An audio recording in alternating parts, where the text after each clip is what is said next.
What's up, YouTubers? Big Loud here, and in this episode I got another review and comparison for the HiBoy MAX 350 watt electric scooter version 2.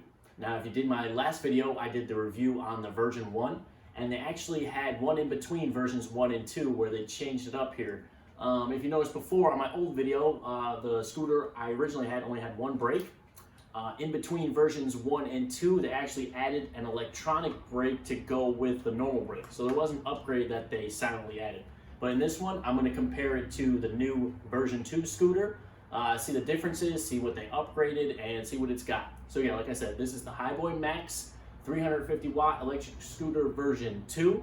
It's got the same thing, 8.5-inch solid tires. It gets about 17-mile range before the battery dies, and it goes up to about 19 miles an hour with a rider on it. The max weight for this thing is about 265, so if you're over that, you might want to get something a little bigger and stronger to pull you around. This thing weighs about 34 pounds by itself to carry it around, so keep that in mind if you want to fold it up and carry it around to a store or something like that. It's pretty fast, goes about 19 miles an hour. The base right here, the foot base, is just a tiny bit bigger than the old one. Barely, you could barely notice it unless I showed you. This one also has new shock system. Now, if you watch my old video, these things are pretty rough on pavement and cobblestone and pavers and everything like that. But this new one here has two new shocks right here and in the back. I'll show you it up close in a minute, where it actually has a new shock absorb system in this one, so that's cool. It's also got a new LED dashboard and a new headlight. So let me pull it in closer, let me show you all the details about this guy, and yeah, let's go from there. So here's your up close comparison for the two. This is version 1, headlight, 2 brakes, throttle, bell, LED. Here's the new one, the new headlight. Has a new button to push instead of a button in the center there. As you can see, it's got the new button for the throttle, regular brakes, electronic brakes, no bell. I decided not to put it on. New headlight. Everything else the same going down, looking the same. Then we get to the base. Obviously, you notice the new one is black, besides other than gray, versus the old one. Looking similar. Both have the blue LEDs on the bottom, the foot release. Now, this is the difference I was talking about here. The version 1, see, this is solid here, solid piece. Version 2 has a shock absorb system, so it gives a little release when you're hitting bumps there, so that makes it a much nicer ride. So here, let me turn on the old one for you. Old one goes like this.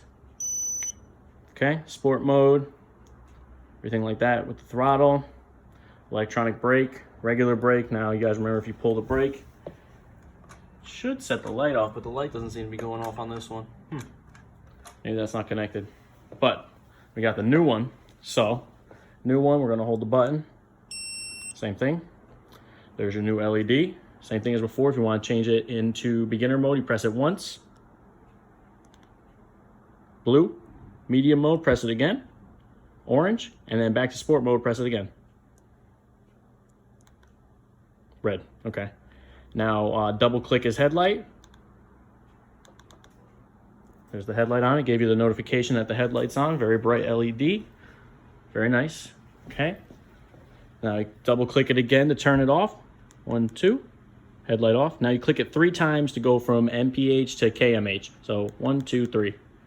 There we go. KMH. Just like the old one. So 1, 2, 3 to get it back. And I'd like to be in sport mode.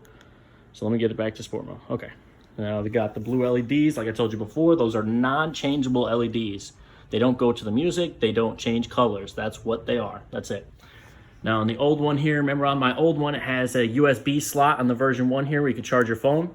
The new one does not. No USB slot at all. Okay? Like I said, electronic brakes. See how the brakes are supposed to set the back light off, either if you pull that one or the other one. I'm not sure why this one's not working. This is my brother's scooter. Maybe that never worked for him. I'm not sure. But, oh, there it is. Okay, there's the electronic brake setting it off. So maybe there's a, maybe that's not tight enough. But okay. So, the bigger foot stand, just barely. If you look at them side to side, they look the same. It's barely bigger. You can barely tell, but it's just a little bit. And like I said, it has the release right here for the shock system. And then you can't see them, but I guess from the visuals and online, you can see there's a shock system up front here as well. So it's a little bit smoother ride than the old one. And also I noticed that the one-step put down is also much easier. So let me show you guys how to put it down into the folded mode. So now I'm going to show you guys how to put it down into the folded position. If you watched my last YouTube video, I had a lot of trouble putting it down into the folded position. There is a trick, so I'm going to show you how to do it now. I also made a video specifically on how to close these scooters. If you want to check that out, it should be on the side in the recommended column. But let me show you guys how to close this thing. Step 1, brakes firmly applied. Regular and the electronic. I got them both. Even if it's not on, I got them both squeezed, so this thing's not moving, okay? You're gonna put your foot on the foot peg, you're gonna push forward on the handlebars while squeezing the brakes and pull back and you'll feel it release, okay? So brakes, foot on peg, boom. This one's much easier than version 1, okay? Version 1 I had a lot of trouble. So there it is, down into the carry position. You can take it, carry it through the store if you need to, if you don't wanna leave it outside with a lock or anything like that.